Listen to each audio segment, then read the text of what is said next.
ख़ास वेझो ऑपरेशन दौरान औरत के पेट में कपड़ो रहण वारे मामले ते कमेटी कायम कई वई है। डीएचओ मामले जो नोटिस वठंदे जांच लाइ कमेटी जोड़े छड़ी है। कमेटी में डॉक्टर फरीद अहमद, मोहन खत्री ऐं ॿिया शामिल आहिनि। डीएचओ जो चवणु आहे त जांच करे 3 ॾींहनि में रिपोर्ट पेश कई वञे। तव्हांखे हिकु भेरो ॿीहर ख़बर ॾींदासीं। मीरपुर ख़ास वेझो ऑपरेशन दौरान औरत के पेट में कपड़ो रहण वारे मामले ते कमेटी कायम कई वई है। डीएचओ मामले जो नोटिस वठंदे जांच लाइ कमेटी जोड़े छड़ी है।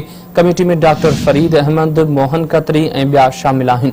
डीएचओ जो चवणु आहे त जांच करे 3 ॾींहनि में रिपोर्ट पेश कई वञे।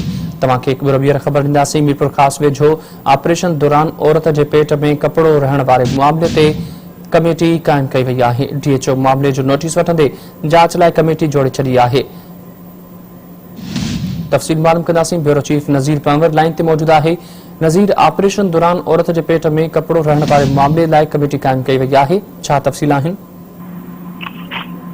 जी हाँ, तव्हांखे ॿुधाईंदो हलां त उमरकोट ज़िले जे अंदर हिकु जेको निजी मेडिकल सेंटर हो, इन में हिकु औरत जेका वई ऐं जेका औरत जो नालो आहे माधू माली, उनजो जेको वहम दौरान ऑपरेशन थियो, जंहिंखां पोइ उते डॉक्टरनि जे मोबाइल गफ़लत सबबि तक़रीबन 1 मीटर जो जेको कपिड़ो फासी पियो, जंहिंखां पोइ औरत जी तमामु हालत ख़राब थी। उनखां पोइ जेको मीरपुर जी निजी अस्पताल मिठाई अस्पताल में उन औरत खे दाख़िल करे हितां माहिर सर्जन आहे डॉक्टर लेखराज राठौड़, उन पारां जेको ऑपरेशन कयो। उनखां पोइ औरत जो कपिड़ो कढियो वियो, जंहिंखां पोइ जेको आहे सिंध टीवी न्यूज़ ते मुसलसल ख़बरूं हलण खां पोइ हिकु ॾींहुं अॻु डीजी सिहत खाते पारां नोटिस वरितो ऐं अॼु साॻी तरह जेको आहे उमरकोट जो डीएचओ आहे उन पारां जेको नोटिस डॉक्टर अल्लाहदाद राठौड़ हिकु लेटर जारी करे छॾियो आहे, जंहिंमें जेको 3 रुकनी कमेटी ठाही वई आहे, जंहिंमें डॉक्टर फरीद अहमद हिंगोर जो, डॉक्टर मोहन खत्री, डॉक्टर जेको लीला प्रदीप, इन्हनि खे इंक्वायरी ऑफिसर मुक़ररु कयो वियो आहे। इहो चयो वियो आहे त 3 ॾींहनि जे अंदरि रिपोर्ट ॾिनी वञे। अहिड़ी तरह तव्हांखे ॿुधाईंदो आहे त जीअं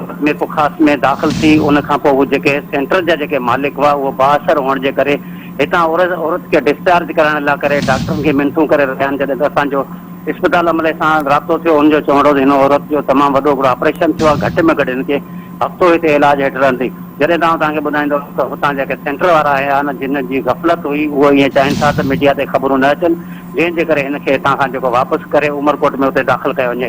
ऐं जॾहिं तव्हांखे ॿुधाईंदो आहे त हिन वाक़े में जॾहिं त हेॾो वॾो वाक़ियो थियो आहे, अञा त सूबाई वज़ीर सिहत पारां नोटिस न वरितो वियो आहे ऐं ख़ासि तौर ते जेका सिहत खाते जूं टीमूं आहिनि उहे त हुन खां जेके स्टेटमेंटूं त वठी वयूं आहिनि, मगर अञा ताईं हुन सेंटर जे ख़िलाफ़ का कार्रवाई न थी आहे। जॾहिं त असांखे ज़रियनि खां इहो पिणु मिलियो त उमरकोट जे इन सेंटर जेको आहे पारस सेंटर जेको आहे ऐं इन जेको पारस मेटर्निटी जेको हॉस्पिटल आहे, इन जे ख़िलाफ़ पहिरीं बि माण्हुनि जी शिकायतूं आहिनि। हिन सां पहिरीं बि ऑपरेशन थिया आहिनि, उन्हनि में कपिड़ा रहिजी विया आहिनि ऐं उहा इन करे त उन्हनि जी मोबाइल गफ़लत सर्जन न हुअण जे करे ऐं उन्हनि जी नासी जे करे हिकिड़े ॿारहं ॾींहं जे ग़रीब मिस्किन माण्हू अचनि था, उन्हनि खे उते ऑपरेशन कयो थो वञे। जॾहिं त औरत जी तमामु हालत या को बि ऑपरेशन थिए त उनजी हालत ख़राब थिए थी, उनखां पोइ मीरपुर ख़ासि रेफर कयो थो वञे। हिन वक़्तु वरी उहे बाअसर हुअण जे करे जीअं मीरपुर ख़ासि जे निजी मेडिकल सेंटर में दाख़िल थिया आहिनि त उन्हनि जा माण्हू उते गॾु वेठा आहिनि। उनखे चयो वियो आहे त तव्हांखे असीं ख़र्चे ॾींदासीं, अस्पताल जो असीं ख़र्चु भरींदासीं, मगर तव्हां मीडिया ते को वग़ैरह बयानु वग़ैरह न ॾियो। मगर एतिरे ताईं जॾहिं हुन औरत जी अञा ताईं हालत ख़राबु आहे, मगर हुननि बाअसरनि जा माण्हू हिन वक़्तु बि अस्पताल में मौजूदु आहिनि। जॾहिं को मीडिया जो माण्हू वञे थो, कैमरामैन वञे थो, रिपोर्टर वञे थो, त उनखे न पिया छॾीनि ऐं चयो थो वञे त औरत जी तबियत सही न आहे।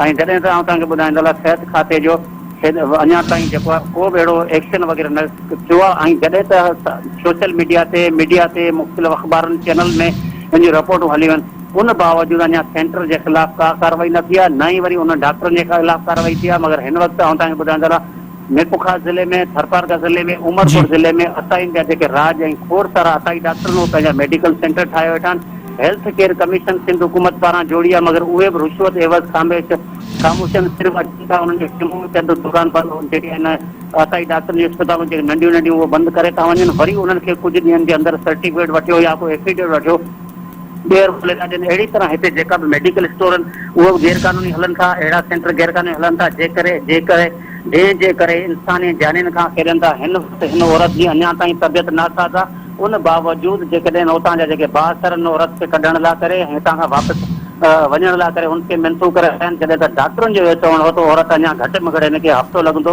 त हिन जी जीअं सिहत सही सघे। नज़ीर, जेका ही कमेटी कायम कई वई आहे, छा इन में औरत डॉक्टर खे शामिल न कयो वियो आहे? कमेटी में जेके फनी तौर ते या टेक्निकल तौर ते जेके शयूं आहिनि उहे क्लियर थी सघनि?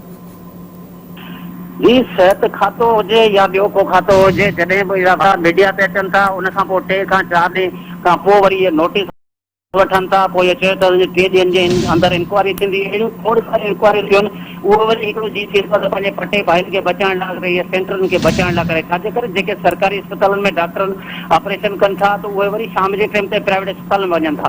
पोइ उन्हनि जो पाण में एतिरा तालुका थी था वञनि, जंहिंजे करे जे मीडिया जे ख़बरूं में या जेको प्रेशर घटि थो थी वञे, उनखां पोइ इंक्वायरियूं ख़तमु थियो थी वञनि ऐं जेकॾहिं को मरीज़ अचे थो साॻी। ठीक है नज़ीर, मेहरबानी, तफ़सीली आगाह कयो।